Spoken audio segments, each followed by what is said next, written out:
The book of Exodus, the second book of the Bible in the Old Testament. When Joseph and all his brothers and all that generation died, the Israelites were exceedingly fruitful, they multiplied greatly, increased in numbers, and the land was filled with them. Then there was a cry. A people, the Israelites, bound in crushing slavery under the Egyptian sun. Their hope seemed lost until a deliverer was drawn from the water. A prince named Moses, from the tribe of Levi, became a fugitive. But in the silence of the wilderness, a bush burned without being consumed. A voice spoke from the flames, commissioning a reluctant shepherd, "I has sent you." Armed only with a staff and his brother Aaron, Moses returned to face the mighty Pharaoh with a divine demand, "Let my people go." And when Pharaoh's heart hardened, the heavens and earth themselves rose in judgment. A symphony of plagues descended, the river turned to blood, invasions of frogs, gnats, and flies.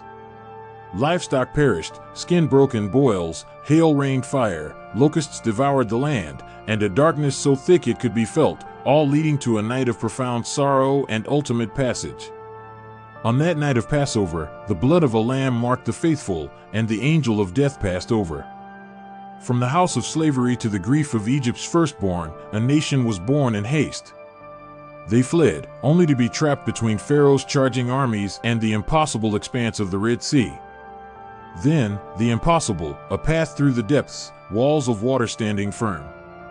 They crossed on dry ground and watched as their old life was swallowed by the waves. Their song of victory echoed on the far shore, the song of Miriam and Moses. Yet, the wilderness tested them. Hunger was met with bread from heaven, manna. Thirst was quenched by water from the rock. They arrived at the mountain of God, Sinai, shrouded in smoke and thunder. There, the covenant was given.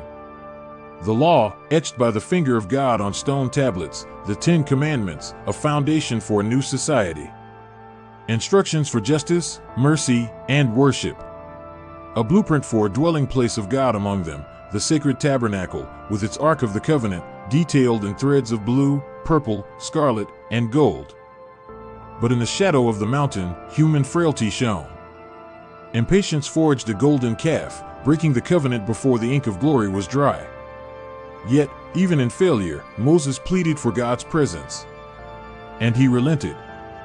The covenant was renewed, its messenger returning with a face so radiant it had to be veiled. And the people responded with willing hearts. The skilled artisans, Bezalel and Oholiab, brought the vision to life.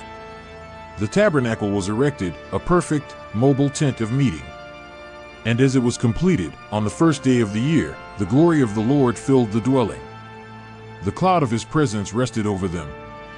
Their journey from the bricks of Egypt to the glory of Sinai was complete. This is more than an exodus.